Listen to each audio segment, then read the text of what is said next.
Super Thanks ay isa sa mga paraan to make more money on YouTube. Para saan nga ba to? Ang Super Thanks ay isa sa mga way para masuportahan mo ang paborito mong content creator dito sa YouTube. So, before we start, nakita ko na 67.9% sa inyo ang di pa nakasubscribe sa Pinoy Creators. So, i-click mo na yan.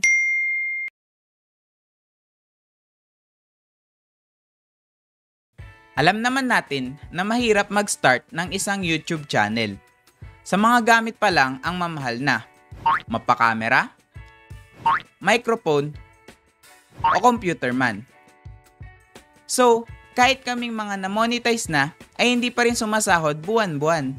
Isa sa mga paraan na naisip ni YouTube para masuportahan ang mga bagong content creator tulad namin ay maglagay ng Super Thanks.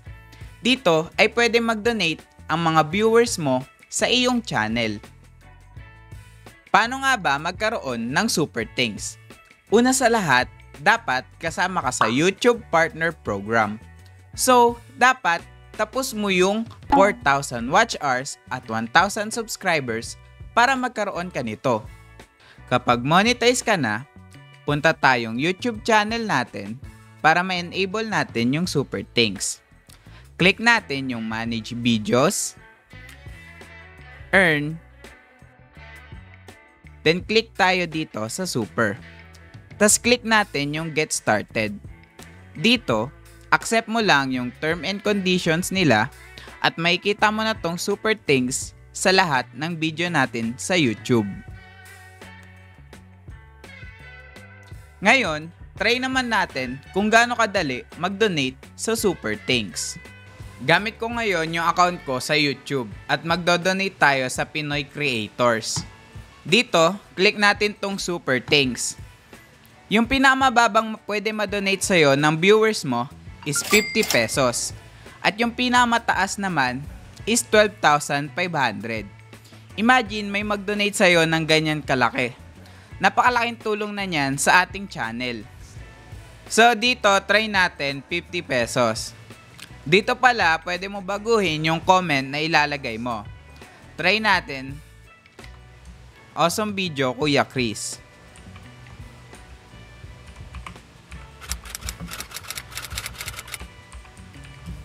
A few moments later. Then, click buy and send. Tapos, sa payment method, pwede dito yung credit card, PayPal, and GCash. So dito, gamitin natin is GCash. Click buy, then continue. Wait lang natin.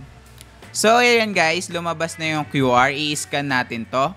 Kung di ka naman marunong, meron naman dyang instruction sa baba na pwede mo i-follow. Scan muna natin to.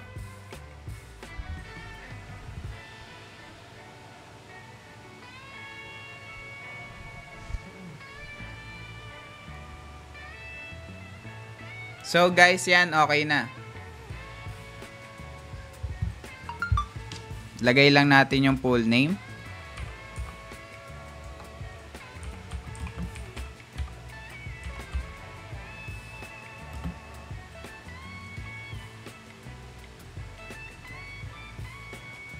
And bye.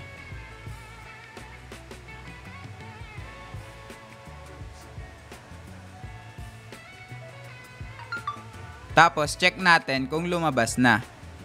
So, iyan guys, as you can see, nakita nyo na na-post na yung ating comment.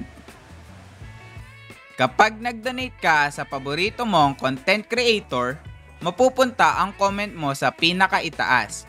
Dito ay mas madali kang mapapansin ng mga iniidolo mo sa YouTube.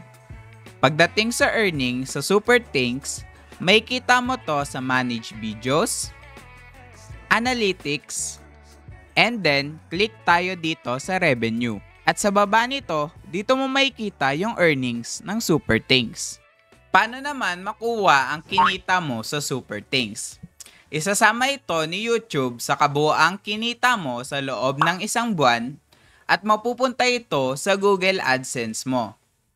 Pagdating naman sa hatian ng earnings ng Super Thanks, nakasaad sa terms and condition ni YouTube Nang 70% ay mapupunta sa content creator at ang 30% naman ay mapupunta kay YouTube.